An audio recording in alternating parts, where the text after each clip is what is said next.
وعلى آله وصحبه أجمعين أما بعد أعوذ بالله من الشيطان الرجيم بسم الله الرحمن الرحيم وقل ربي زدني علما رب اشرح لي صدري ويسر لي أمري واحلل عقدة من لساني يفقهوا قولي. I welcome you all once again. Assalamu alaikum wa rahmatullahi wa barakatuhu. And today we are going to discuss the reality of jinn and magic, part 2. And this talk, as I said in the first part, is based on Sheikh Ibn Taymiyyah's essay on the jinn. Another book is The Jinn and Human Sickness by Dr. Abul Munzir Khalil. And the third book is The World of the Jinn and Devils by Dr. Umar Sulaiman Al-Ashkar. So these books can be had from Amazon, hard copies, and Alhamdulillah, even these books are available in PDF format, free on internet. So you can download these books and refer. So in the first part, we had discussed about the importance of the topic and the reason for the enmity of the jinns with us. Why do they threaten us? Why do they harm us? What is the reason for their enmity? Then we had seen who are the jinn. We have seen the creation, how they were created. Then we had seen the types of jinn. There are 3 types of jinn, as I said. Then we have seen the nature of the jinn, their living places, the abilities of the jinn. Then why do they harm us? Then we have seen what are their harms. Now, the people, the audience who have not attended the last time's talk, part 1, they can see the video recording, the recording of this Zoom meeting, which is available. The link is available on our WhatsApp group. So it would be better that you see those who have not seen the part 1, then they can go back and see it, inshallah. So we had come to what are the harms, and broadly speaking, there are 2 types of harm. One is spiritual and the other is physical. Spiritual harm is greater than the physical harm because spiritual harm can lead you to kufr and shirk and make you lose Jannah forever. So spiritual harm is greater than physical harm. And we had started discussing spiritual harm. The first spiritual harm we discussed was leading a person away from the true path. Satan's, the shaitan's ultimate aim is to lead a person away from the true path and to lead him away from Jannah into the hellfire. That is his ultimate aim. Second spiritual harm is leading a person to bidah. If Satan is not able to take a person to kufr or shirk, then he leads them to bidah. Then the third is, if he cannot take the person to shirk or kufr or even bidah, then that Satan leads that person to sins. If he is not able to lead that person to sin, then he blocks the person from obeying Allah subhanahu wa ta'ala. Okay, as you know, in Surah Al-Araf, chapter number 7, verse number 16 and 17, Satan challenges Allah subhanahu wa ta'ala, nauz billah, that he will lead a major portion of humanity with him to hellfire. So he is blocking a person from obeying Allah subhanahu wa ta'ala. For example, Satan discourages a person from doing good deeds. For example, charity, sadaqah, charity. The Satan blocks the person until the person is on his deathbed, and then he thinks, oh, if I had time, if I had a chance, I would have given this sadaqah, I would have given this property of mine to to make a masjid, etc. So Satan blocks a person from obeying Allah, right? Fifth spiritual harm is ruining the acts of obedience to Allah. Satan ruins the acts of obedience to Allah. If he is not able to lead you to shirk, to kufr, to bidah, if he is not able to lead you to sins, if he is not able to block you from obeying Allah, from doing good deeds, then he ruins that good deed. He spoils those good deeds so that you don't get that sawab. Okay? So, see, if he is not able to lead a person to disbelief, bidah, sins, or blocking them from obeying Allah, then he destroys the act of obedience to Allah subhanahu wa ta'ala. As a result, the person is not able to receive that reward. For example, you have Riya, show off. Satan puts the thought of Riya when you are doing good deeds. For example, you are praying Salah, you are giving some Sadaqah, Zakat, you are doing, you are giving a speech, about Islam. Whatever good deeds you are doing, now he puts that thought of show off. Allah's Prophet, peace be upon him, said, Riya is a black ant creeping under a black stone on a moonless night. You don't even know when you get that thought, Riya, and it destroys everything. And a very concerning hadith about this, that on the day of judgment, even a martyr in the cause of Allah, he would be brought before Allah subhanahu wa ta'ala, and the martyr will say, Oh Allah, I died in your cause. I was killed in your cause. And Allah subhanahu wa ta'ala says, no, you have lied. You got killed because you thought that people would praise you. People would admire your courage. So you have no place in Jannah. You go to hellfire. Imagine a martyr. So Satan puts the thought of Riya and he destroys those acts. There is a hadith here, Sahih Muslim, book number 4, Kitab al-Salat, hadith number 756. Abu Huraira radhiyallahu anhu reported, Allah's Prophet said, when the call to prayer is made, when the azan is pronounced, Satan runs back and breaks wind so as not to hear the call being made. And when the call is finished, when the azan is finished, he comes back. Again, when the Iqama is proclaimed, he turns his back. He runs away. And when it is finished, he turns around to distract a man, saying, remember such and such thing, remember such and such thing. Now, during the Salah, you get different thoughts and your sawab is destroyed. Allah's Prophet, peace be upon him, said in a hadith that a person prays, but he gets the 50% sawab. Sometimes he gets 60% sawab. Sometimes he gets 40% sawab. Why? Because he has not focused on his salah. He has not concentrated on his salah. There is a joke, that there was a man. He goes to salah in congregation in Jama, and the Imam makes a mistake in the Isha salah. And the people are in doubt whether the Imam has offered 3 rakats or 4 rakats. So half of the people say, no, the Imam has offered 3 rakats. And half of the people say, no, we think that Imam has completed his 4 rakats. One man comes and he says, I know that the Imam has made a mistake and he has offered 3 rakats. I'm confident about that. The people began praising him. Oh, why, mashallah, what concentration, what focus. You are so confident that you have, you know that the Imam has offered only 3 rakats. So how come? So the man answers that, I have 4 shops. In the first rakah, I start doing my accounting of the first shop. In the second rakah, I do the accounting of my second shop. In the third rakah, the third shop. Today, I didn't get a chance of accounting my 4th shop.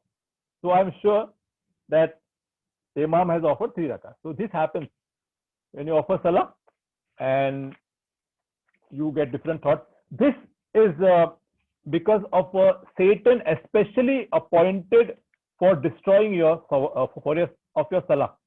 A Satan specially appointed to destroy your salah, and that Satan is known as Khanzab or Kinzab.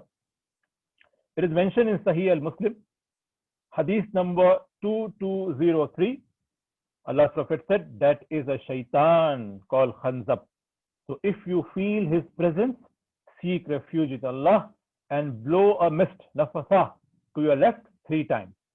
So if you are disturbed in your salah, what you should do? You should say, A'udhu billahi minash shaitanir rajeem, and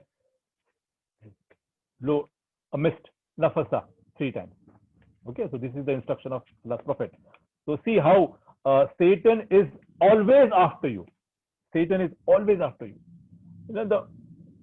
Since the beginning of my talk, in the part 1, even I was drawing your attention to the fact that how this entity affects our lives, how it is connected from morning to night. We are affected by these entities, the Satan, and how we should protect. How important is for us is to protect ourselves from them. The 6th spiritual harm is making you lazy and procrastinate good acts. If Satan cannot lead you to shirk, to kufr, to bidah, to sin, and if he cannot block you from doing good acts, if he cannot destroy your good acts, he makes you lazy. He makes you procrastinate your good acts. Okay, and this is mentioned in Sheikh Ibn al-Jawzi rahimahullah mentions, beware of procrastination, for it is one of the devil's strongest weapons. शैतान का सबसे बड़ा हथियार है procrastination, टालना, अच्छे काम को, नेक काम को टालना. ये this is mentioned in the book, a very, very good book, an excellent book by Sheikh Ibn al-Jawzi, The Devil's Deception. In Urdu, it is Tablis Iblis. And you can even download this book in PDF format on internet, free. The Devil's Deception by Sheikh Ibn al-Jawzi. Very good book. So we have come to the end of spiritual harm. Now we are going to the psychological and physical harm. What physical harm can be caused by Satan? Right? So the first physical harm is attacking physically. It is mentioned in Sahih al-Bukhari, hadith number 1210 and 1211. A jinn threw a flame of fire on the Prophet, peace be upon him, while he was praying. And it's a long hadith. The Prophet says afterwards to the companions that a jinn, a Satan, tried to throw a flame of fire on my face, and I caught him, I choked him, I caught his neck, I choked him, and I could have tied him to the pillars of Masjid Nabawi, but I could have tied him to the pillars of the pillar of Masjid Nabawi, and you could see him. But I remembered the prayer of Solomon, peace be upon him, Sulaiman alayhi salam, and I left him. Then about the incident as mentioned in the hadith about a jinn killing a human being in Medina. Okay, during the battle of Khandaq, a young man sought permission of Allah's Prophet to go to his house, to his wife. And when he goes there, he sees his wife standing outside. So he's very angry. Why are you standing outside? So she says, see, inside there is a snake. Okay. So he enters and he tries to kill the snake, and both of them die. Allah's Prophet said this was one of the jinn. Okay, so the jinn can harm a person physically. It can even kill him. Right? It is mentioned in Surah Al-Baqarah, chapter number 2, verse number 275. Those who swallow usury cannot rise up, save as he rises from the devil, from whom the devil has harmed by his touch. On the day of judgment, those who have taken usury, जो सूद खाते हैं, वो ऐसे उठेंगे जैसे शैतान ने उनको मारा है. The Satan can harm a person even physically. So there is one hadith, when a person sets out of home, okay, there is a dua, Bismillahi tawakkaltu ala Allah, la hawl wa la quwwata illa billah. Allah's Prophet, peace be upon him, said, as mentioned in Sunan at-Tirmidhi, and the same hadith is mentioned in Sunan Abu Dawud. Allah's Prophet said, whoever says upon leaving the house, in the name of Allah, I rely on Allah, there is no might and power except with Allah, that is Bismillah tawakkaltu ala Allah, the angels reply, you are guided, you are protected, and the Satan will leave his path. In the narration of Abu Dawud, it is mentioned, the devil says to another devil, how can you approach a man who has been guided and protected? So it's so important. When you step out of the house, you make the dua and you are protected physically and spiritually from the Satan. Another hadith is Allah's Prophet said in Sahih al-Bukhari, hadith number 3280, and the same hadith is mentioned in Sahih Muslim, hadith number 2012. Allah's Prophet, peace be upon him, said, cover your vessels, tie up your water skins, close the doors, and extinguish lamps, for Satan does not open water skins or open doors or uncover vessels. It is mentioned in Sunan Abu Dawud, book number 42, hadith number 5227. Allah's Prophet, peace be upon him, said, when you go to sleep, extinguish your lamps, for the devil guides a creature like this mouse to do thus and set you on fire. So the Satan can, harm you physically. Okay. Second physical harm is the dreams from Satan. Satan has the ability to bring about dreams to the human mind while he is sleeping to molest and distress the person in order to worry and harm him. It is mentioned in Surah Al-Mujadila, chapter number 58, verse number 10. Allah says, private conversation is only from Satan that he may grieve those who have believed. आपको गमगीन बनाने के लिए, आपको disturb करने के लिए शैतान को अच्छा लगता है. Okay. So there are three types of dreams: a good dream from Allah, a bad dream from Satan, and a dream from the man's own imagination. Okay. It is mentioned in Sunan Ibn Majah, hadith number 3907, and the same hadith is mentioned in Sahih al-Jami, volume number 3, page number 184, 185. Allah's Prophet, peace be upon him, said, if any of you sees a dream that he likes, it is from Allah. He should praise and can relate the dream to others. He can tell the dreams to others. If he sees a dream which he dislikes, it is from Satan. He should seek refuge in Allah and not mention it to others, and then it will not harm him. So if you see a bad dream, if you see in your dream something bad happening to you or to your near and dear ones, then you shouldn't relate that dream to others, then that dream will not harm him. Okay?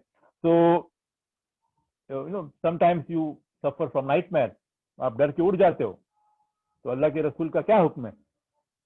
Allah's Prophet, peace be upon him, said, when you see a bad dream, you get up, you are scared, spit to your left, nafasa, dry spitting to your left 3 times, say Auzubillahi minash shaitanir rajim, and turn over and sleep. Karvat badalna chahiye. Okay. So this is the thing. So in dreams, the Satan can harm you. The third one is burning down houses. As I said in this hadith in Sunan Abu Dawud, that Satan can send a creature like a mouse, and it can disturb the lamp, and houses can burn. In modern times, there are instances, there are authentic incidents mentioned in books of scholars that many houses start burning automatically, suddenly, with no reason at all. So it can happen. So some might say short circuit, and some might say, but this may be one of the cause that Satan can cause a house to burn. Okay. So now, fourth harm is Satan fights and plays with the human at the time of his death. When the person is dying, Satan tries to confuse him, tries to lead him away from the true path. As I mentioned in part 1, this is mentioned in Sunan al-Nasai, hadith number 5535. Harm number 5, physical harm number 5 is harming the child at the time of his birth, as mentioned in Sahih al-Jami, volume number 4, hadith number 171.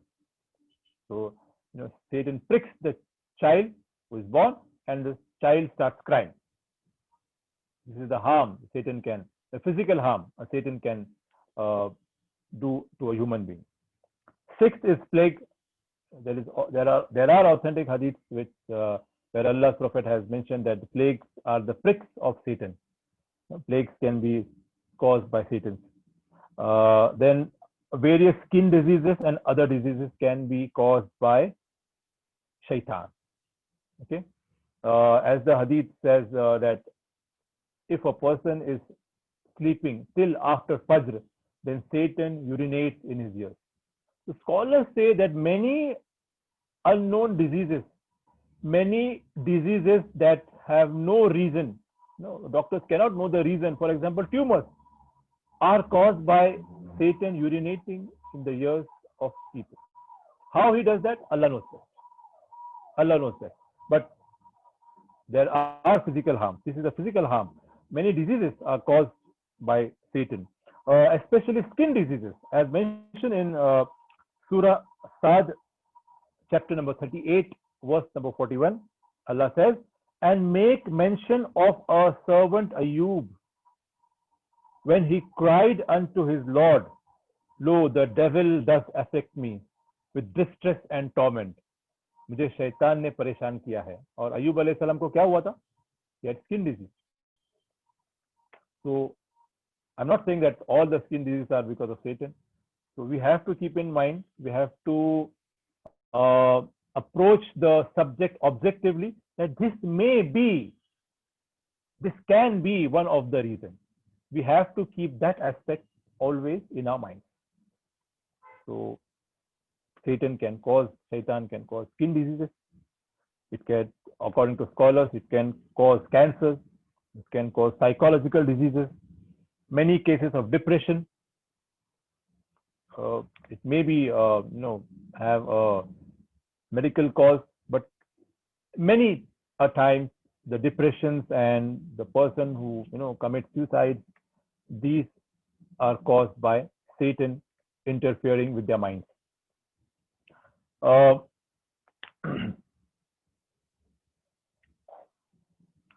Seventh harm is sharing of food, drink, and lodging of the humans. There is a hadith in Sahih Muslim, hadith number 2013. Allah's Prophet, peace be upon him, says, do not let your animals and children go out when the sun has set.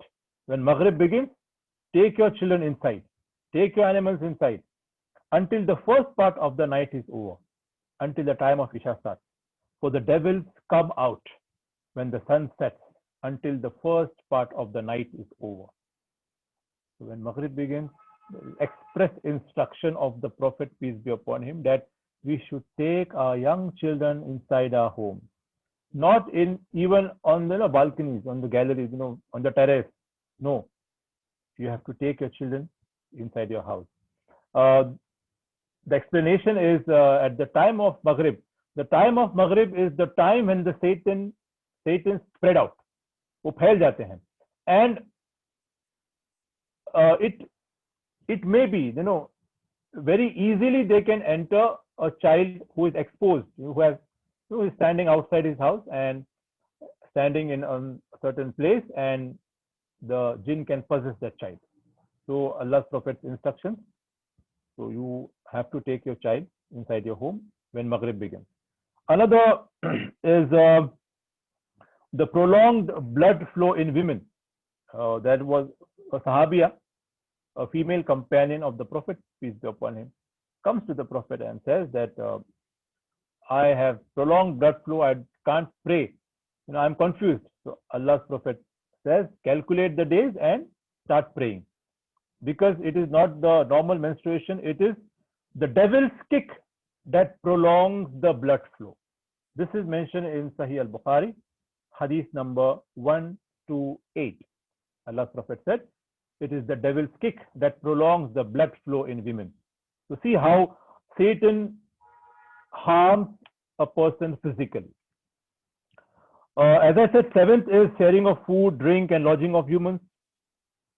Satan's share in the food, drink, and lodging of humans. It is mentioned in Ibn Hibban narrated in his Sahih, volume number 4, hadith number 90, Allah's Prophet, peace be upon him, said, tie up your water skin and close your doors when you go to bed at night, and cover food and drink, for the shaitan comes, and if he does not find the door closed, he will enter. And if he does not find the water skin tied up, he will drink from it. And if he finds the door closed and the water skin tied up, he does not open any water skin, and he does not open a closed door. And if one of you cannot find something to cover his vessel in which is his drink, let him place a stick over it. तो अगर आपको आपके खाने पे पीने पे ढांकने के लिए कुछ नहीं मिल रहा है, तो अल्लाह के रसूल सल्लल्लाहु अलैहि वसल्लम कहते हैं कि एक लकड़ी ही रख दो उस बर्तन पे. See, it is so important, right? There is an incident here, is mentioned in Sahih al-Muslim, hadith, book number 2, hadith number 4. There was a feast in which Allah's Prophet and his companions went, and there was food arranged. Suddenly, a little girl comes and tries to grab the food. Allah's Prophet, catches her hand.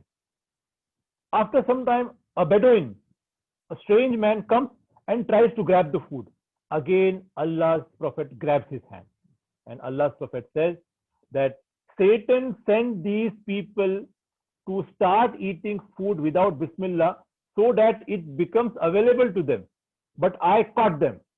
And by Allah, I am seeing Satan's hands in my hand. So Satan can join in your eating and drinking. Okay. Another hadith is Allah's Prophet said in Sahih al-Muslim, hadith number 2033. Allah's Prophet, peace be upon him, says, the shaitan is present with every one of you in everything he does. See the wording of the Prophet, peace be upon him. Sahih Muslim, hadith number 2033. Allah's Prophet, peace be upon him, says, the shaitan is present with every one of you in everything he does. He is present even when he eats food. So if any one of you drops a mouthful, he should clean it and eat it, and do not leave it for the devil. So if you drop your food and the place is normal, you can clean that food and eat it. So see how the Satan physically, can physically harm the human being. Hadith about entering your house. Okay, it is mentioned in Sahih Muslim, book number 2, hadith number 3, and hadith number 729. Allah's Prophet, peace be upon him, said, if a person mentions the name of Allah upon entering his house or eating, Satan says, addressing his followers, you will find nowhere to spend the night and no dinner. शैतान दूसरे शैतान से कहता है कि ना हमें रहने की जगह है ना खाने की जगह. But that if that person enters his house without saying Bismillah, starts eating food without saying Bismillah, then Satan says to his followers, you have found a place to spend the night. And if he does not mention the name of Allah at the time of eating, Satan says, you have found a place to spend the night and as well as food. शैतान दूसरे शैतानों से कहता है कि आपको रहने की भी जगह मिल गई और आपको खाने के लिए भी मिल गया. अगर एक इंसान घर पे एंटर होता है और बिस्मिल्लाह नहीं कहता है, खाने के पहले बिस्मिल्लाह नहीं कहता है, तो ये सब होता है. Okay. Then there is a hadith, if a person eats or drinks with his left hand, Satan eats or drinks with him. It is mentioned in Sunan Abu Dawud, a man was eating without saying Bismillah. Allah's Prophet, was seeing him. And at the end of his meal, when one morsel remained, he remembers and he says, Bismillahi awwaluhu wa akhir. And as soon as he says that, the Prophet said, Satan vomited whatever he was eating. It is mentioned in Sahih Muslim, the Prophet, peace be upon him, said, do not eat with the left hand, for the devil eats with the left hand. So see the express instructions of the Prophet, how it can affect you physically. Okay. And another hadith I remember before I forget, how Allah's Prophet, how specifically he has warned against Satan, against their harmful effects on human beings. See this hadith. Allah's Prophet, peace be upon him, said, take a nap in the afternoon, for Satan do not take naps. See how Allah's Prophet has guided us. Okay. Again, the eighth physical harm is the Satan can join in the private relations of the husband and wife. Satan joins in the private relations of a husband and wife if they don't mention Allah's name. If they don't say Bismillah, if the husband and wife don't say Bismillah, and if the husband does not say the dua, Bismillah, Allahumma jannibna shaytana wa janniba shaytana ma razaqtana. As mentioned in Sahih al-Bukhari, hadith number 141, Satan joins in the act. Okay. I'm going somewhat fast because we have less time and I have to cover a certain portion, especially the protection. How can we protect ourselves from jinn? Okay. So I'm going somewhat fast. Now, the ninth harm is possession. A jinn can possess a human body, thereby harming him and causing him distress. You see many cases, in your day-to-day life that people are affected by jinn, they are possessed by jinns. It is mentioned in As-Sahih, Allah's Prophet says, the shaitan flows through the son of Adam as the blood flows through his veins. Okay? The jinn can even give an evil eye, nazre bad. It is mentioned in Sunan at-Tirmidhi, hadith number 606, narrated by Ali ibn Abi Talib, that the Messenger of Allah said, a screen will be placed between the eyes of the jinn and the aura of the sons of Adam when one of them enters the toilet or when he is removing his clothes. If he says Bismillah, then a screen is put between him and Satan. If you don't say Bismillah, then the shaitan can watch you in the toilet, can watch you in your home, can watch your aura, and if they begin liking you, then it can possess you. Or if it starts hating you, again it may harm you by possessing you. So anything can happen. Especially the sisters, how you move away or how you move about, even in your home, the zikr of Allah, saying Bismillah, you have to take care, especially the sisters. There are many instances we find that the jinn possess the female. So you have to take care. The states in which a jinn can enter a human body are extreme anger. A jinn can enter a human body at certain times. So the first is extreme anger. When a person is very angry, a jinn can easily enter his body. It can easily possess him. It is mentioned in Sahih al-Bukhari, book number 54, hadith number 502. Two men were abusing each other, were very angry. Allah's Prophet was there, and he sees that the man who is abusing, he's very angry, becomes red, and the veins on his neck were standing. Allah's Prophet said that I know a word, if he says that, then the anger will leave him. It is A'udhu Billahi Minash Shaitanir Rajim. So if he says that, anger will leave him. So in a state of anger, shaitan can enter human body. Again in Sunan Abu Dawud, hadith number 836 and hadith number 4764, Allah's Prophet, peace be upon him, said, if you are angry, make wudu, for the devil was created from fire and water extinguishes fire. Okay. Second state is extreme fear. If a person is in extreme fear, is very scared, then the jinn can enter the human body. There was an instance, as mentioned in authentic sources, that a jinn had entered a child, and the Sheikh Raqi, asked that jinn, how did you enter the child's body?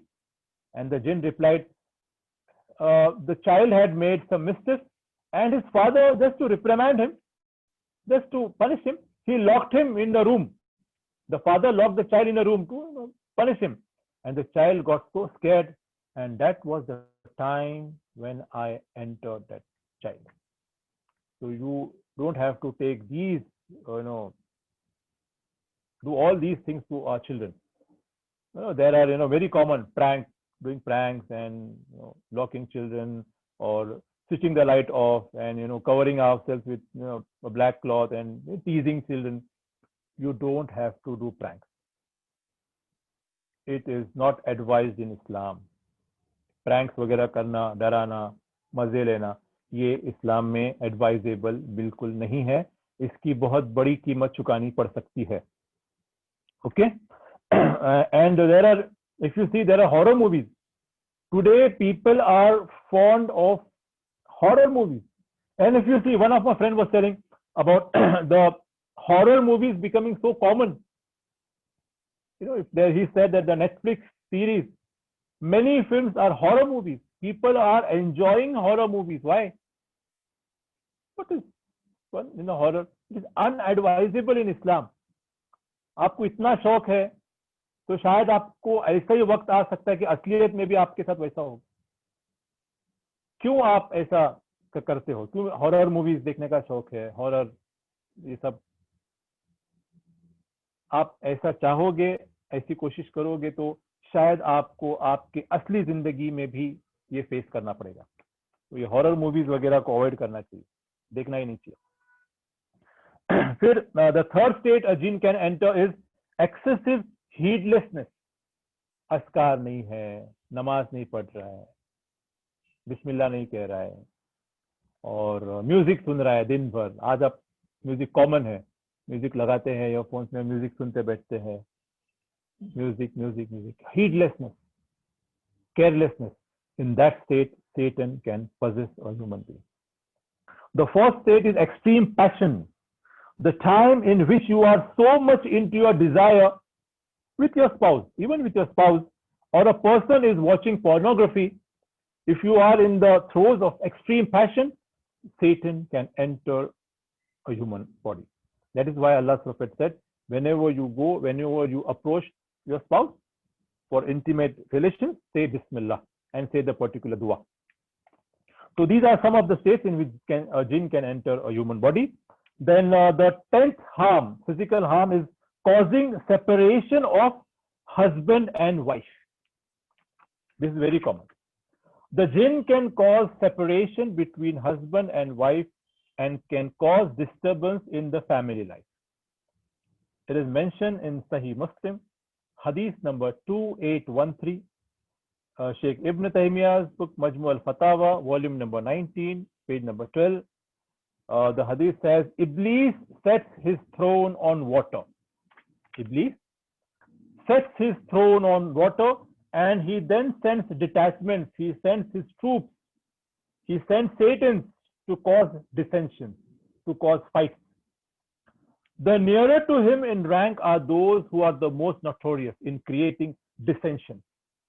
शैतान के नजदीक वो सब में बेहतर शैतान है जो लोगों में तफर्रका पैदा करता है, झगड़े लगाता है. Okay? One of them comes and says to Iblis, I did so and so. मैंने ऐसा ऐसा किया. And Iblis says, you have done nothing.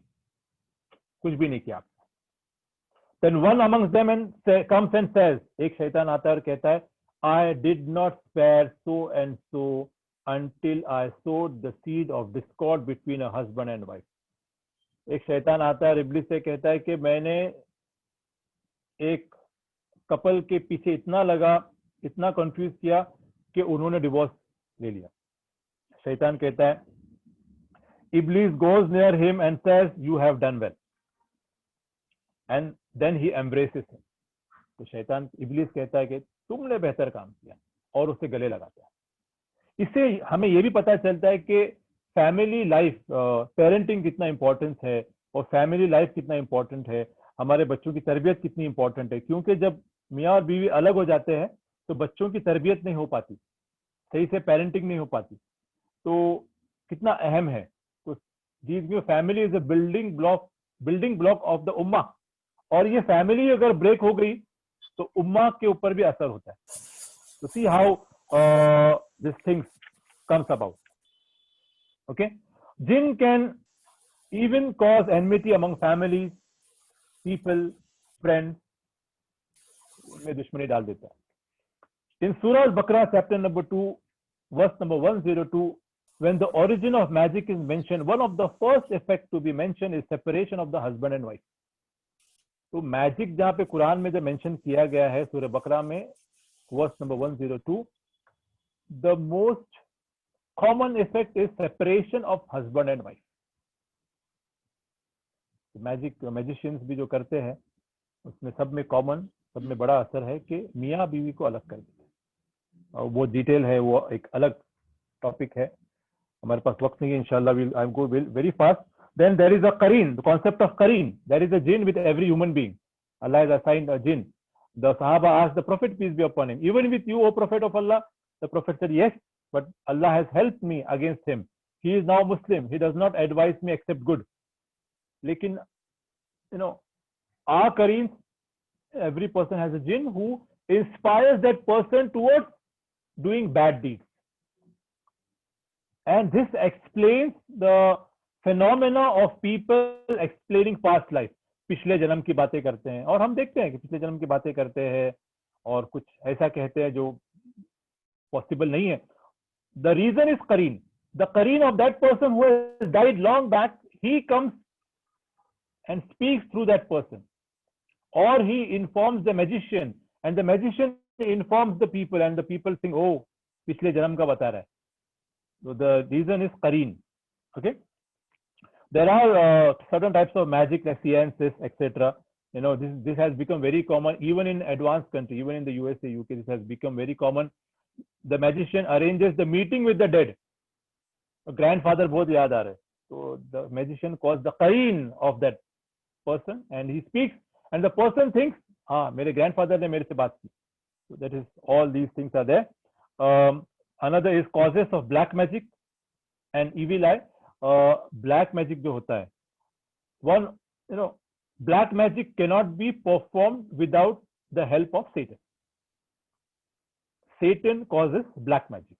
Although most of the magic is trickery, but the real magic which affects is caused by Satan. If a magician is asked to perform magic, black magic, to on another person. For example, if a person goes to that magician and says, he is my enemy, okay, I am jealous of him, please harm him, trouble him. So that magician, he does kufr of the worst kind. He does kufr of worst kind, disbelieves in Allah and abuses, nauz billah, the Quran, and the jinn, the Satan is, is happy with him, and the magician sends that jinn to that person which he wants to harm, and the jinn goes there and he waits for a certain period of time. When he gets the opportunity, he enters, he possesses, and he harms that person. The black magic is with the help of jinn. Black magic cannot be performed without the help of a jinn, without the help of Satan. Right? So black magic, one of the greatest physical harm is black magic. Okay. Then there is a verse of how the magic began, the origin of magic in Surah Al-Baqarah, chapter number 2, verse number 102. It's a long verse. You can go through it afterwards.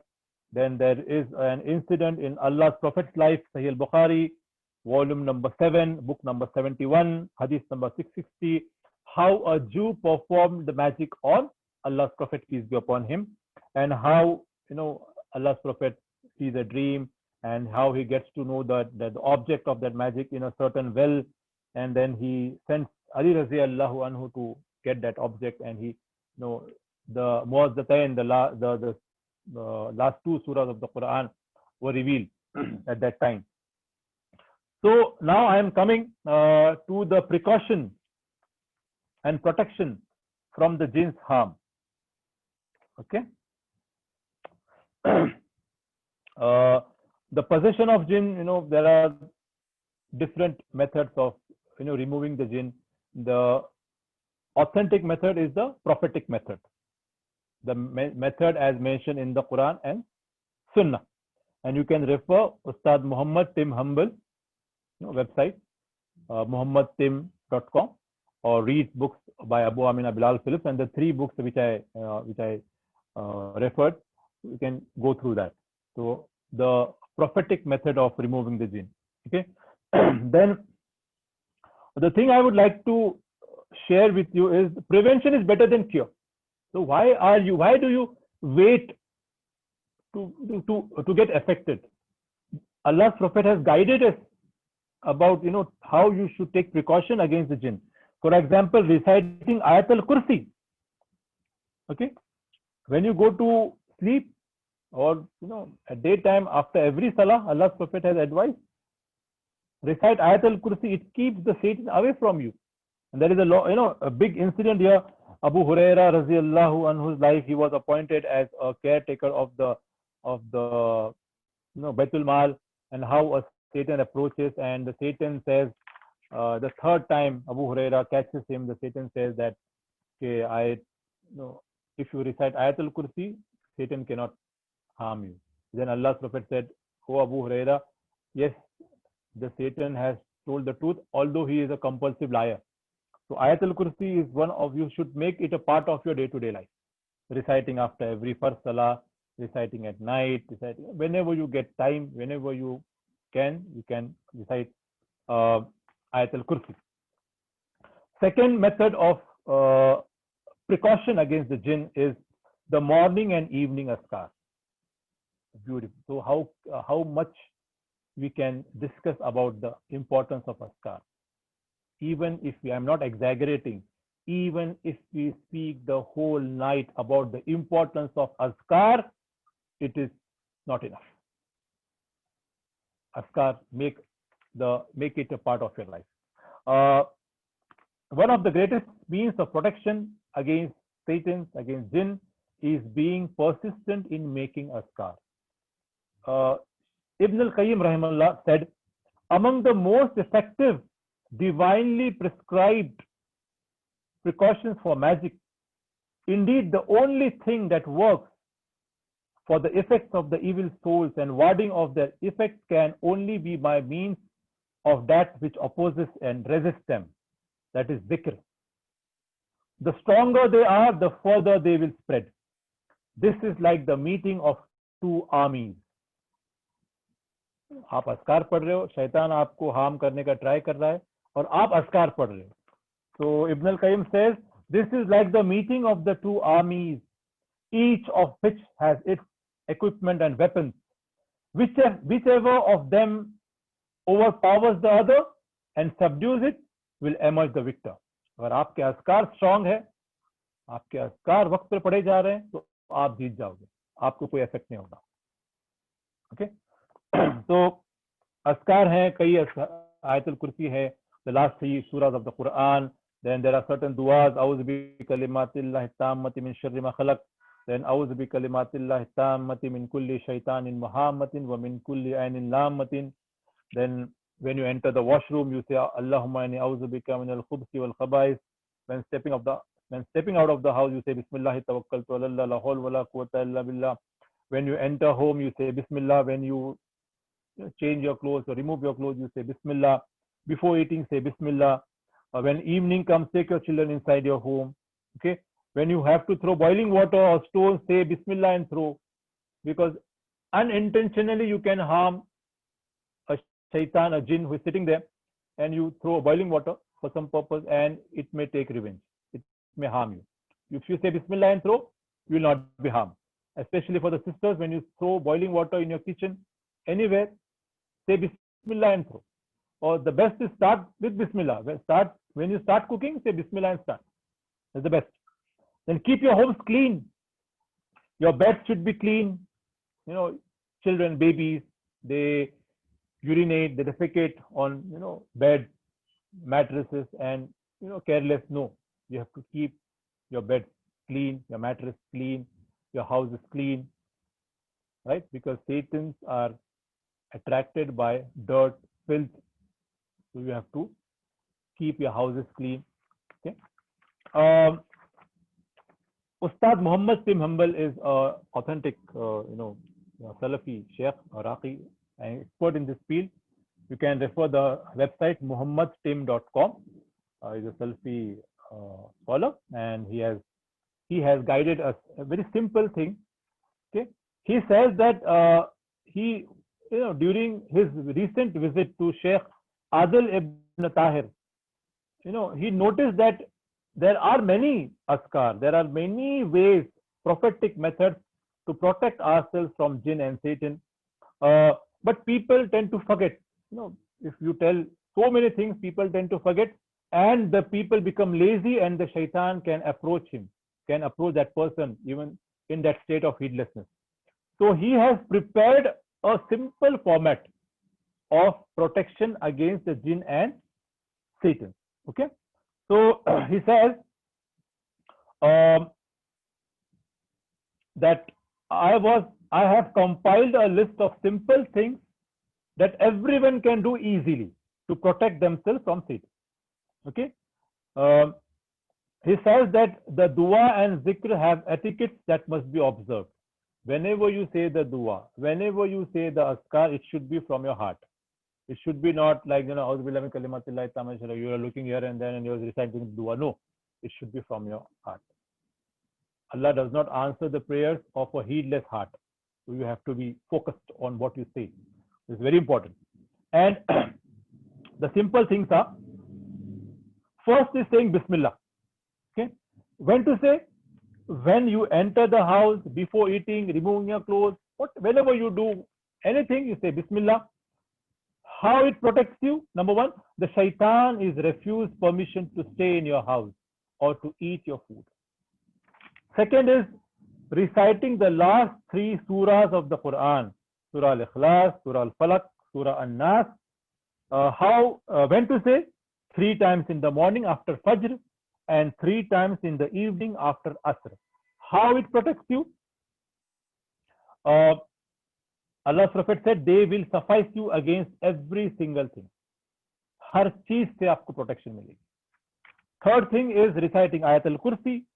When to recite? After each obligatory prayer, before you go to sleep. Okay, how it protects you?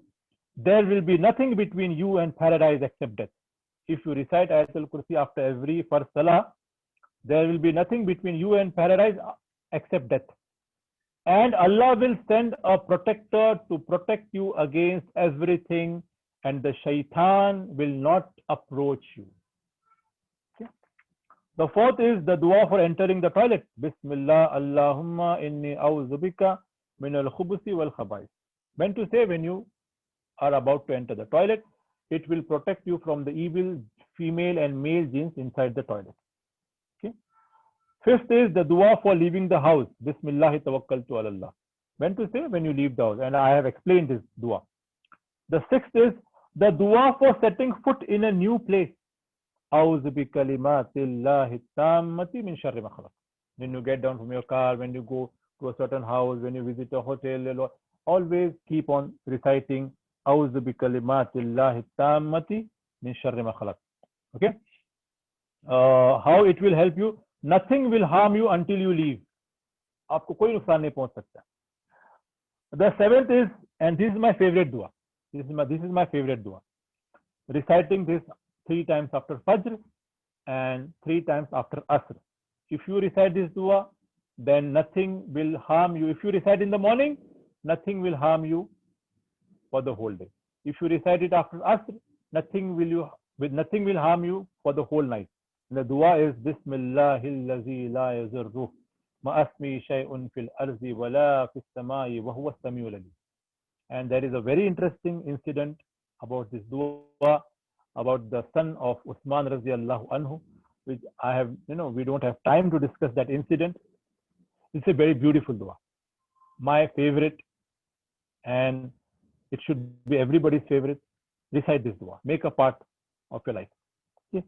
8 is saying La ilaha illallahu wahdahu la sharika lahu lahul mulku wa lahul hamdu yuhyi wa yumitu wa huwa ala kulli shay'in qadir When to say 10 times in the morning after Fajr, 10 times in the evening after Maghrib or after Asr. Then how it will protect you? Allah will send guardian angels to protect you from the shaitan until morning or evening. So this is the simple, at least we all should do these things. We should all follow these 8 instructions, at least. There are many duas, many askars, many more askars. We can do that.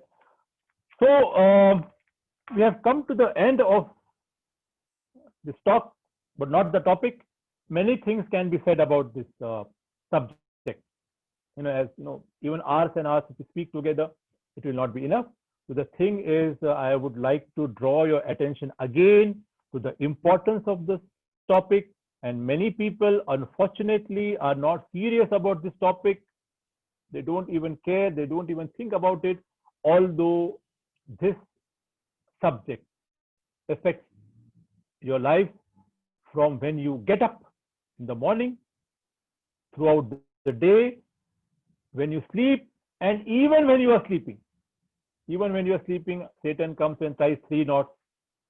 The night is long, so sleep well. Then he goes and sits in the upper part of the nostrils. There is a hadith. Allah's Prophet said, when you do wudu, take water in your nostrils properly, for Satan spends the night and in the upper part of the nostrils. So how this subject affects the whole life? So I would like to draw your attention to that. So take precautions, make the askar, make the dua, obtain knowledge from authentic sources, from the books which I referred to you, and inshallah, you will be protected, inshallah. I pray to Allah subhanahu wa ta'ala that we get serious about this topic. We get not to be scared of. I would like to make it clear that we don't have to be scared about this, jinn and all these things. But we have to be concerned. We have to take our precautions. We have to be alert. So read books, authentic books. Abu Amina Bilal Phillips has written beautiful books on it, and the 3 books which I mentioned. Then the website muhammadteam.com. You can refer that website.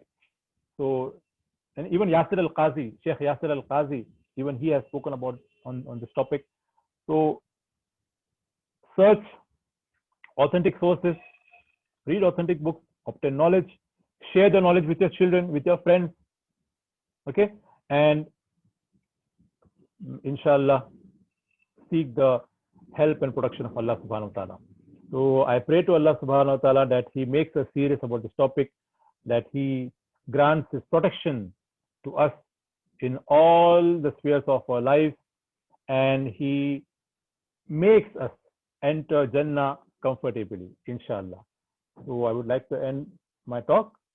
Wa akhiru da'wana and alhamdulillahi rabbil alameen, and I throw the floor for the question and answer. So if there is a question and answer, then you can ask, inshallah. अस्सलाम वालेकुम। वालेकुम अस्सलाम। Yes. ओबिद भाई, मेरे को एक सवाल ये समझना था, जिस तरीके से कि बदर की लड़ाई के टाइम पे जिन्नात ने इंसान का रूप लेके आए एक शख्स का, और वो लड़ने के लिए गए। जब अल्लाह ताला ने फरिश्तों की एक जमात को उतारा तो वो पीछे देख के भागा और शैतान, तो बोलने का मतलब मेरा ये है कि शैतान जो सरकस शयातीन होते, वो क्या इंसान के रूप में उनको अल्लाह ने ताकत दी है कि वो इंसान का रूप ले, तो वो क्या किसी का मर्डर कर सकते हैं, किसी के घर चोरी कर सकते हैं, यानी ऐसा कुछ ऐसा जो फिजिकल एक्टिविटी जो गंदे काम की है, वो क्या इंसान का रूप धारण करके वो कर सकते क्या? क्योंकि हमारे एक दूर के जो पहचान वाले, उनके घर में एक नेकलेस चोरी हुआ, तो बोले कि जिन्नात ने आके पूरे खाली नेकलेस ही लेके चला गया, बाकी और लेके नहीं गया। ये एक मौकिल को बुलाए थे, तो क्या ये पॉसिबल है कि ये सब खाली ऐसी बातें हैं? भाई ने सवाल पूछा है कि जैसे कि मैंने जिक्र किया था जंग बदर में शैतान इब्लीस जो है सुराका इब्न मालिक रजी अल्लाह अन्हु, जब उन्होंने इस्लाम कबूल नहीं किया था सुराका इब्न मालिक ने, ये वही सुराका इब्न मालिक है जो अल्लाह के रसूल को पकड़ने जाते हैं और जिनके घोड़े के जो पैर है वो जमीन में धंस जाते हैं, यही सुराका इब्न मालिक है। तो जंग बदर के वक्त इब्लीस जो उनके रूप में आता है, और जब वो देखता है कि एंजल्स आ रहे हैं तो वो भाग जाता है और समंदर में कूद जाता है।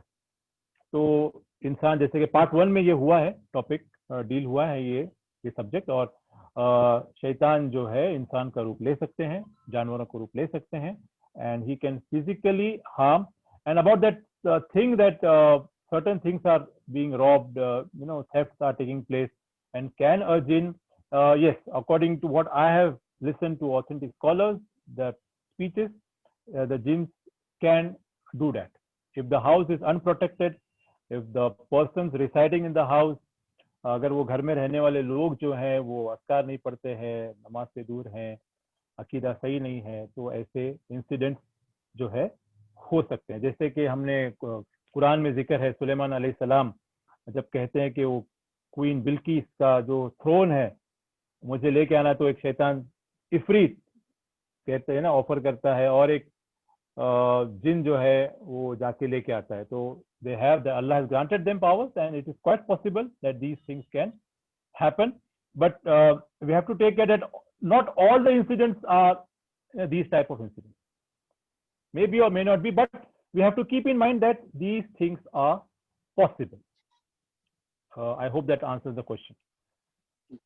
If there is another question, Jazakallah.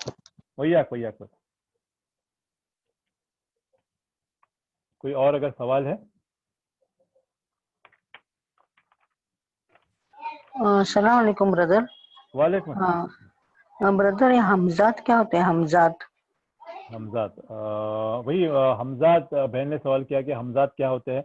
जहाँ तक मेरा इल्म है हमजात यानी जो करीन को कहा जाता है.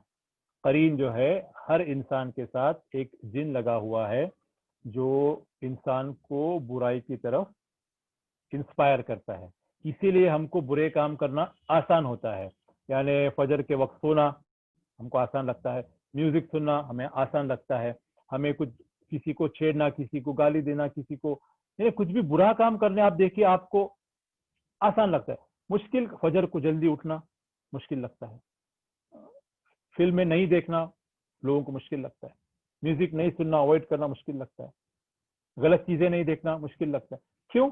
क्योंकि ये जो करीन जो है जिसे कुछ लोग हमजात भी कहते हैं, यानी जहां तक मेरा इल्म है तो करीन को कहते हैं. और अगर एक इंसान जिक्र करता रहेगा, अगर एक इंसान अस्कार पढ़ता रहेगा, तो ये जो करीन है उसके असरात कमजोर हो जाते हैं.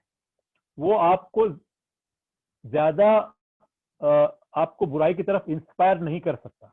लेकिन अगर कोई इंसान नमाज नहीं पढ़ रहा है, अस्कार नहीं पढ़ रहा है, तो ये करीन के असरात आपके ऊपर ज्यादा होते हैं और वो बिल्कुल आसानी से आपको बुराई के काम की तरफ ले जाता है.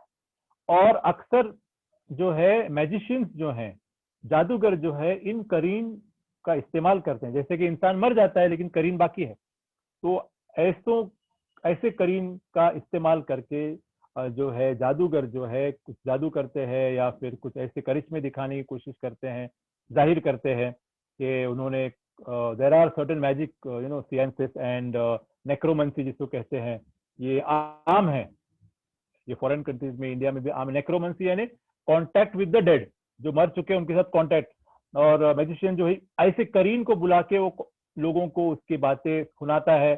करीन उसके लहजे में, वो जो मरा हुआ इंसान है उसके लहजे में बात करता है, और उसको जो इल्म है, उसको जो मालूमात है उसको भी मालूम है करीन को, और लोग जो है उनको लगता है कि हाँ वो डेड पर्सन आके बात किया. तो ऐसा भी उसका इस्तेमाल होता है. तो आसान चीज है, उसका असर कम करने का जो है अस्कार पढ़ते रहें, नमाज वक्त पर पढ़ते रहें, कुरान पढ़ते रहें, तो उसका असर आपके ऊपर कमजोर होगा. उम्मीद है कि सवाल का जवाब. वालेकुम अस्सलाम. उबैद भाई, ये कि जैसा हमारी एक लाइफ जो है जैसा 60 से 70 साल एक एवरेज बताई जाती है, तो हमारे साथ जो करीन होता है जिसको लोग बुलाते हैं डेड पर्सन, तो उनकी एवरेज लाइफ कितनी होती है, मिनिमम और मैक्सिमम कितनी होती है? जैसा 100 साल, 60 साल. भाई ने सवाल किया है कि जो करीन जो है, इंसान की life average on an average 60, 70, 80 जो भी है, लेकिन करीन की एवरेज लाइफ कितनी होती है? तो जहाँ तक हदीस से मैंने पढ़ा हूँ, जहाँ तक बुक्स में रेफर किया हूँ कि जिनों की जो लाइफ स्पैन है वो बहुत ज्यादा है. एग्जैक्ट कितना है मुझे पता नहीं इसके बारे में, और करीन का जो मिनिमम और जो मैक्सिमम लाइफ स्पैन है, I don't know about that. So you can check the website और you can refer some books, and even if I get to know, inshallah I can say, but right now at this moment I don't know the exact, but the hadith and the information in the Sunnah says that the lifespan is much greater than a human being. बहुत ज्यादा life span होता है उनका, लेकिन exact कितना है मुझे इस बात का इल्म नहीं. वल्लाहु आलम. उम्मीद है कि सवाल का जवाब. Assalamu alaikum. वालेकुम अस्सलाम. Brother Ubaid, thank you so much, Malay. Your talk was very enlightening. Jazakallah khair. My question is chewing of bones. आपकी आवाज नहीं आ रही ठीक से, थोड़ा सा आप जोर से बोलेंगे. अच्छा. Chewing of bones जो है, whether of chicken or mutton, is it prohibited in Islam because it is considered to be the food of jinn or shaitan? I'm very sorry, I can't hear you, brother, properly. The voice is not clear. हड्डियां जो है, chewing of bones of chicken or mutton, is it prohibited in Islam because they are considered to be the food of jinn? I'm not getting it. If the host can just tell me the question, can repeat the question. Firoz भाई अगर आप repeat करना question. हाँ, वो ये सवाल पूछ रहे हैं कि चिकन और मटन के जो बोन्स होते हैं, क्या वो हम खा सकते हैं क्या? वो प्रोहिबिट तो नहीं है इस्लाम में, वो क्योंकि वो फूड जिन लोग का होता है ना. Exactly. Thank you so much. तो भाई ने सवाल किया कि चिकन मटन के जो बोन्स है वो हम खा सकते हैं क्या, क्योंकि ये ग़िज़ा हैं जिनके अल्लाह के रसूल सल्लल्लाहु अलैहि वसल्लम ने कहा है. Allah Prophet has said that these are, when you say Bismillah and slaughter an animal or eat food, then that the bones that become the food for the jinn. And Allah's Prophet has prohibited to do istinja with bones and dung. The dung is the food for the animals of the jinn, and the bones are the food for the jinn. So eating food is not, as far as I know, hard and fast. So when we eat mutton, chicken, certain part of the bone, we eat, right? But big bones or hard bones, we cannot eat. We cannot chew it. Certain part of the bone, when we eat chicken, mutton, it goes inside. It's okay, as far as I know. But nobody eats, in as far as I know, no human being can eat big bones and all. We cannot chew it and you cannot gulp it, right? So the answer is that certain parts, when you eat, you don't have to be so concerned that मैं अभी गोश्त खा रहा हूँ या फिर mutton chicken खा रहा हूँ तो कुछ अंदर ऐसा नहीं है. Certain part can it is halal for even for us, right? But eating big bones and all, nobody does that. So that is the food for the jinns when you throw it away. Thank you. So the thing is that certain part, certain portion, if you go inside, no problem. उम्मीद है कि सवाल का जवाब. Thank you. भैया कोई question है? If there is any question.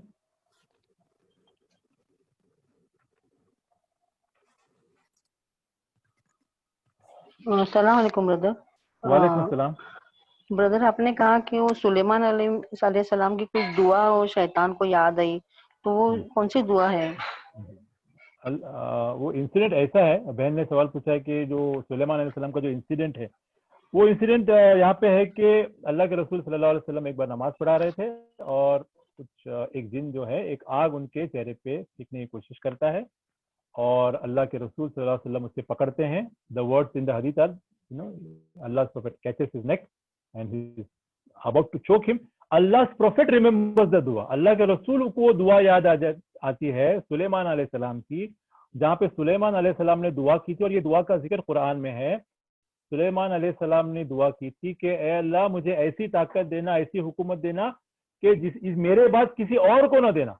तो इसीलिए अल्लाह के रसूल कहते हैं कि मैंने इसको छोड़ दिया, वरना मैं इस शैतान को मैं मस्जिद नबवी के पिलर से बांध देता और मदीना के बच्चे इससे खेलते, इसको देखते. तो सुलेमान अलैहिस्सलाम की दुआ ये थी कि ए अल्लाह मुझे जो हुकूमत दी है तूने, मुझे जो ताकत दी है वो किसी और को ना देना. तो अल्लाह के रसूल को वो दुआ याद आती है और अल्लाह के रसूल उस शैतान को छोड़ देते. उम्मीद है कि सवाल का जवाब.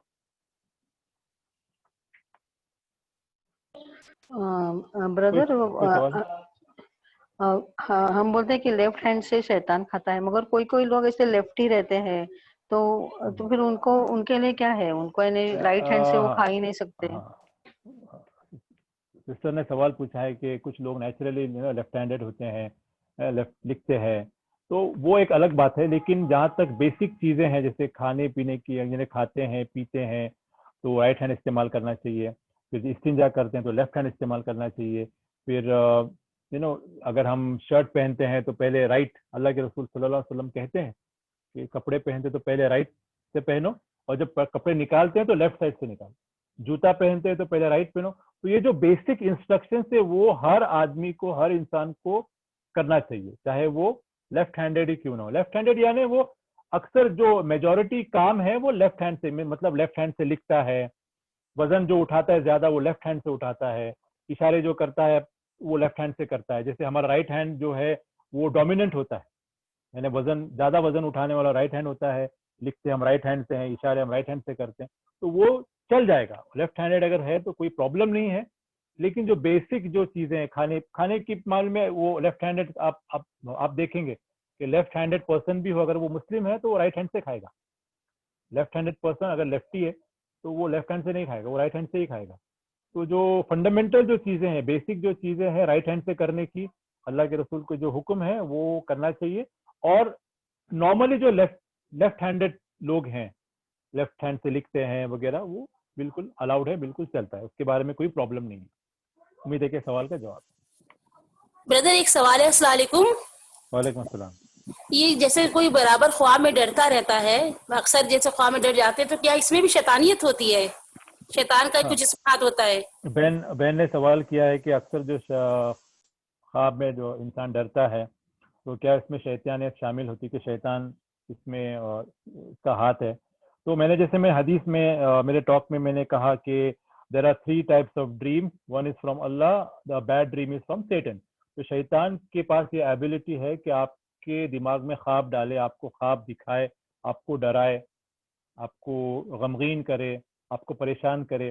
تو یہ جو ہے شیطان کے پاس ایبلٹی ہے, اور بالکل برا خواب جو ہے شیطان کی طرف ہوتا ہے. اسی لیے اللہ کے رسول صلی اللہ علیہ وسلم نے کہا کہ جب بھی آپ برا خواب دیکھو یا آپ ڈر جاؤ, نائٹ میئر جسے کہتے ہیں, ڈر جاؤ, تو آپ اپنے لیفٹ سائڈ 3 ٹائمز جو ہے نفسا کرے, ڈرائی اسپٹنگ کرے, یعنی تھوکنے اور پھونکنے کے بیچ میں ایسا جو کرتے ہیں نفسا کہتے ہیں, اس کو 3 ٹائم لیفٹ میں کرے, اعوذ باللہ من الشیطان الرجیم کہیں, اور کروٹ بدل کے سو جائیں.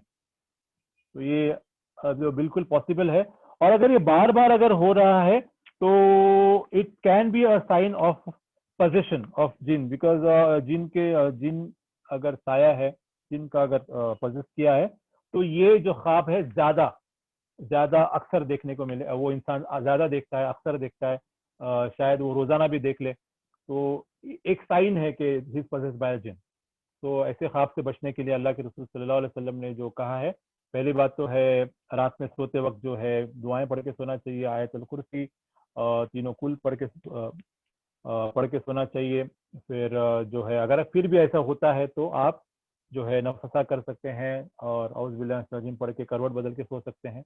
تو جواب یہ ہے کہ شیطان کے پاس یہ ایبلٹی ہے, لیکن اللہ کے رسول صلی اللہ علیہ وسلم نے ہمیں جو ہے یہ اس کے طریقے, بچنے کے طریقے بتائیں. امید ہے کہ سوال کا جواب. جی جزاک اللہ خیر. وہی آپ. السلام علیکم. وعلیکم السلام. کوئی شخص سوتے وقت سورہ ملک پڑھتا ہے, سورہ سجدہ پڑھتا ہے, آیت الکرسی پڑھتا ہے, سورہ بقرہ کے آخری 2 آیتیں پڑھتا ہے, 3 کل پڑھتا ہے, اس کے باوجود بھی رات کو ڈر جاتا ہے, تو اس کے بارے میں کیا ہے کہ مطلب اس کو صحیح نہیں پڑھا ہے, یا جن کا اس کا اوپر زیادہ کنٹرول ہے, یا ایسی کیا بات ہے؟ اس کے بعد وہ نفسا بھی کرتا ہے رات کو اٹھ کے. اچھا, بھائی نے سوال کیا کہ ایک انسان جو ہے ذکر بھی کرتا ہے, سورہ ملک پڑھتا ہے, آیت الکرسی پڑھتا ہے, پھر بھی کیا اس کے اوپر اثر ہو سکتا ہے؟ Every person goes through magic every night. ہر انسان پہ ہر رات پہ جادو ہوتا ہے. کیسے؟ صحیح البخاری کی حدیث ہے, حدیث نمبر 1091. صحیح البخاری حدیث نمبر 1091. ابو ہریرہ رضی اللہ عنہ رپورٹڈ, سیٹن ٹائز 3 knots, گاٹ باندھتا ہے. اب اگر آپ دیکھیں گے سورہ فلق, قل اعوذ برب الفلق من شر ما خلق من شر غاسق اذا وقب ومن شر النفاثات في العقد ومن شر حاسد اذا حسد. اس میں نوٹس کا ذکر ہے, جادو کا ذکر ہے. تو یہ ہر انسان کے ساتھ لگا ہوا ہے کہ شیطان جو ہے बावजूद इसके कि आप जिक्र करते हैं वगैरह, तो ये 3 गांठ बांध के at the back of your head while you are asleep on every knot, और हर गांठ बांधते हुए शैतान कहता है the night is long, stay asleep, रात लंबी है, आराम से सो जाओ. So Allah's Prophet said, when you get up, when you wake up and remember Allah, 1 knot is untied. जादू का एक असर निकल जाता है. When you perform ablution, जब आप वजू करते हैं, the 2nd knot is untied. When you pray, when you get up and pray, the 3rd knot is untied, and you wake up energetic with a good heart. Otherwise, you will wake up lazy with a mischievous heart. यानी जिक्र करने के बावजूद भी कभी कभार जो है हम आजमाए जाते हैं, और अगर हम आजमाए ऐसे जाते हैं तो अल्लाह के रसूल ने उससे बचने का तरीका भी बताया है. शायद हमारे जो जिक्र में जो है वो फोकस हम नहीं हैं, हम कंसंट्रेट नहीं कर रहे हैं क्या पढ़ रहे हैं, या फिर कंसंट्रेट या फोकस्ड होने के बावजूद भी हमको अल्लाह सुब्हानहू व तआला आजमा सकता है, और जैसे कि हर इंसान को ये होता है. तो ऐसा अगर होता भी है तो अल्लाह के रसूल ने बचने के तरीके बताए हैं. और अगर आप 3 जो गांठ खुलते हैं, अगर आप नमाज वगैरह पढ़ते हैं, उठते हैं, अल्लाह को याद करते हैं, वजू करते हैं, नमाज पढ़ते हैं, तो तीनों गांठ खुल जाते हैं और आप अच्छे यानी फ्रेश लगते हो, फ्रेश उठते हो और अच्छे कामों के ऊपर आमादा हो, यानी अच्छे काम करना आपको अच्छा लगता है. और अगर आप सोते रहेंगे तो you wake up with a lazy heart, with a mischievous heart, आप गुनाहों की तरफ ज्यादा आमादा होंगे.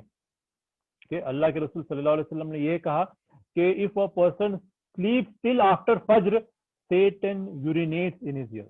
शैतान, अगर एक इंसान फज्र के वक्त के बाद भी सोता रहता है तो शैतान उसके कानों में पेशाब करता है. एक तो पेशाब जो है गंदी चीज है, हमें नफरत, हर इंसान को नफरत होती है, उसमें शैतान का पेशाब. तो औज़ बिल्लाह मिनश शैतानिर रजीम, अल्लाह हम सबको बचाए. तो कैसे होता है, अल्लाह आलम, अल्लाह बेहतर जानता है. तो जिक्र और अस्कार पढ़ने के बावजूद भी हम आजमाए जा सकते हैं, और अगर आजमाए जाते हैं तो अल्लाह के रसूल ने तरीका बताया कि कैसे इससे बचें. लेकिन सब में अच्छा तरीका है बचने का कि अस्कार पढ़ते रहें, सूरा आयतुल कुर्सी, कुरान के 3 आखिरी सूरे वगैरह, सूरा मुल्क वगैरह पढ़ते रहें. इंशाअल्लाह most of the harmful effects are nullified, ज्यादातर बुरे असरात निकल जाते हैं, और जो हमारे तकदीर में है, जो हम आजमाए जाएंगे वो होंगे, और फिर भी हम उससे इंशाअल्लाह बच सकते हैं. उम्मीद है कि सवाल का जवाब. सवाल है और भैया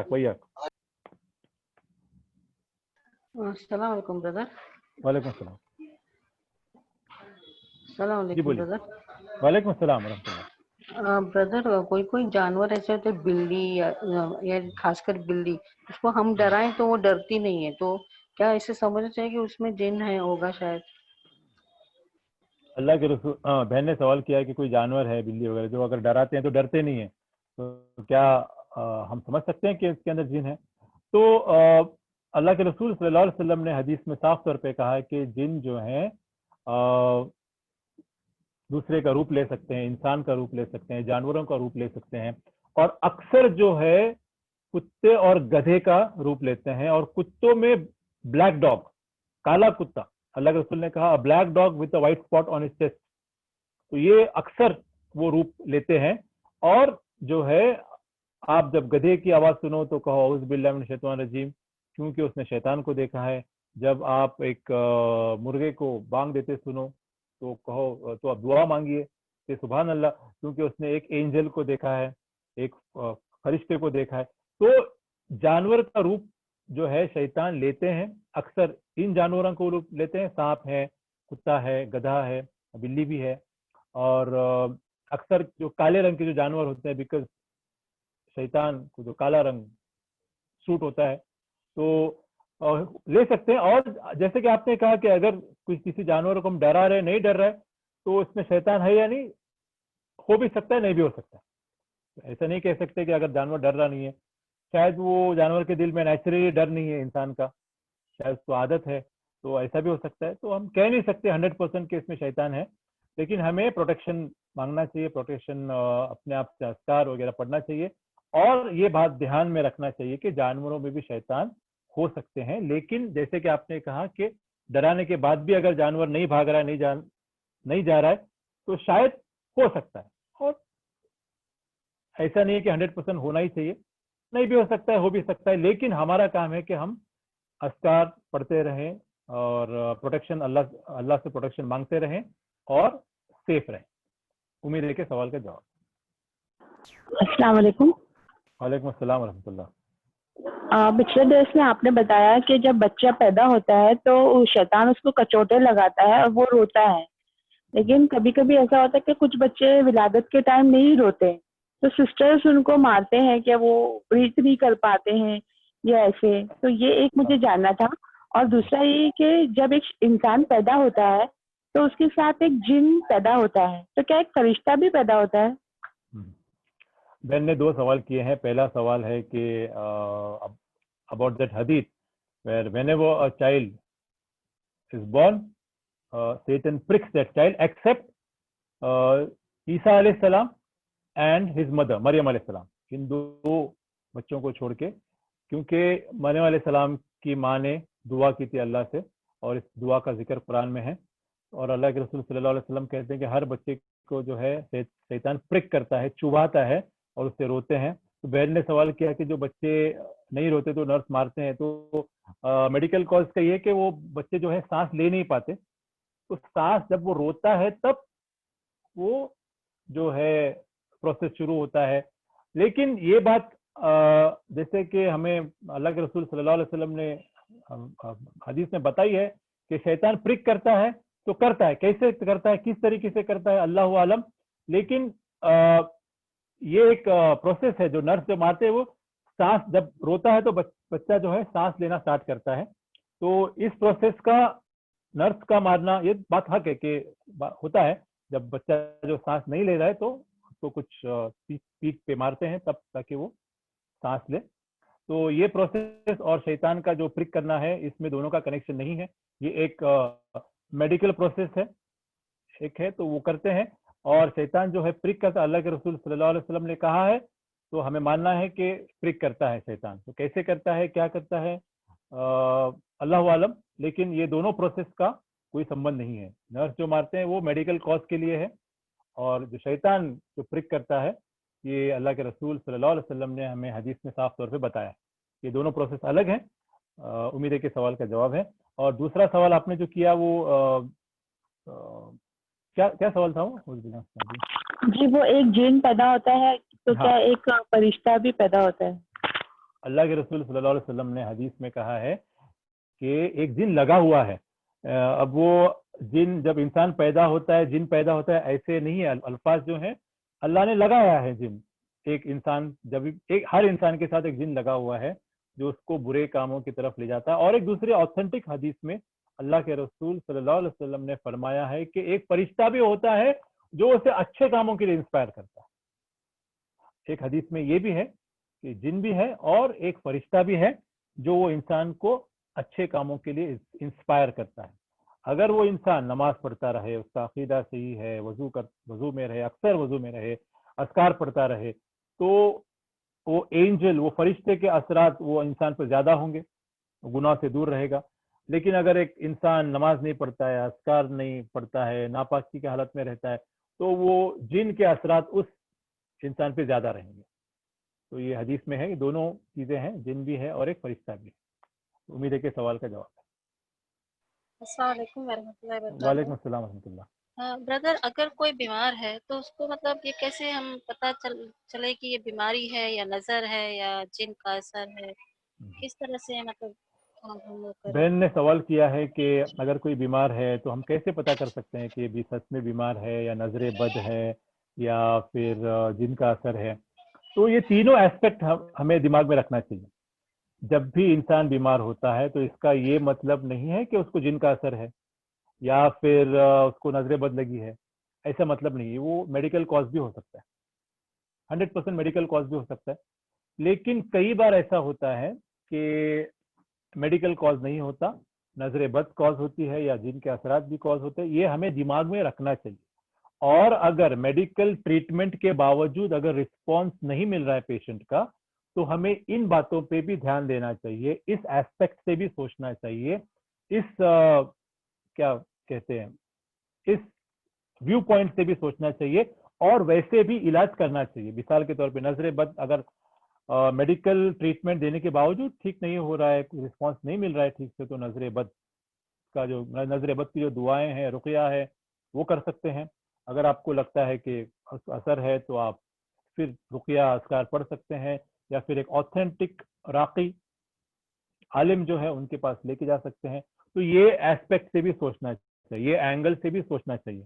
تو کازز کچھ بھی ہو سکتے ہیں, میڈیکل کاز بھی ہو سکتا ہے, نظر بد بھی ہو سکتا ہے, اور جو ہے جن کے اثرات بھی ہو سکتے ہیں. میڈیکل کاز کا اگر ٹریٹمنٹ نہیں مل رہا ہے تو آپ یہ آزما سکتے ہیں, اور ایک راقی ایک عالم ایک آپ کو کہہ سکتا ہے کہ وہ کیا کاز ہے. اگر میڈیکل کاز نہیں ہے نظر بد یا پھر جن کا کاز ہے, تو ایک راقی ایک عالم آپ کو بتا سکتا ہے انشاءاللہ. نظر بد کے بارے میں انشاءاللہ اگلا ٹاک اگر انشاءاللہ نظر بد کے بارے میں ہو سکتا ہے انشاءاللہ. تو اللہ کے رسول صلی اللہ علیہ وسلم نے کہا, حدیث آتھینٹک حدیث ہے, اللہ کے رسول نے کہا کہ most of the people of my امہ, more than 1/3 who are in the graves are because of evil eye. نظر بد ایک بہت ہی کامن چیز ہے, بہت ہی کامن, لیکن ہم اس کو جانتے نہیں ہیں, اس کے اوپر دھیان نہیں دیتے ہیں. اور جیسے کہ ہمارے بچے جو ہے فوٹوز نکالتے ہیں, فیس بک پہ پوسٹ کر رہے ہیں, انسٹاگرام پہ ڈال رہے ہیں, یا ہمارے بچیاں جو ہے باہر نکل رہے ہیں اور مطلب حجاب نہیں کر رہے, اور ہمارے جو مثال کے طور پہ امیر, اللہ نے الحمدللہ ماشاءاللہ اگر آپ کو نوازا ہے تو آپ ظاہر کر رہے ہیں, اذکار نہیں پڑھ رہے ہیں لیکن امیری ظاہر کر رہے ہیں, آپ اللہ کے فضل ظاہر کر رہے ہیں, تو نظر بد ہو سکتی ہے. نظر بد کا بہت برا اثر ہے. اسکالرس نے کہا ہے کہ ایک بہت بڑا برا اثر نظر بد کا ہے. لوگ برباد ہوتے ہیں, بزنس بند پڑ جاتے ہیں, لوگوں کی جانیں چلی جاتی ہیں. اللہ کے رسول نے کہا نظر بد جو ہے ایک اونٹ کو ہانڈی میں لے کے جاتی ہے, یعنی اونٹ مر جاتا ہے, ایک انسان کو قبر میں لے کے جاتی ہے. تو نظر بد کا بھی اثر. تو ہمیں یہ سب ایسپیکٹ دھیان میں رکھنا چاہیے. میڈیکل ٹریٹمنٹ کے باوجود اگر رسپانس نہیں مل رہا ہے تو یہ ایسپیکٹ سے بھی علاج کرنا چاہیے. امید ہے کہ سوال کا جواب. جزاک اللہ خیر. بھیا ٹائم ہو گیا, یا کوئی سوال لیں گے یا پھر حضرت بھائی اینڈ کریں گے انشاءاللہ. جی. السلام علیکم ورحمۃ اللہ. وآخر دعوانا ان الحمدللہ رب العالمین.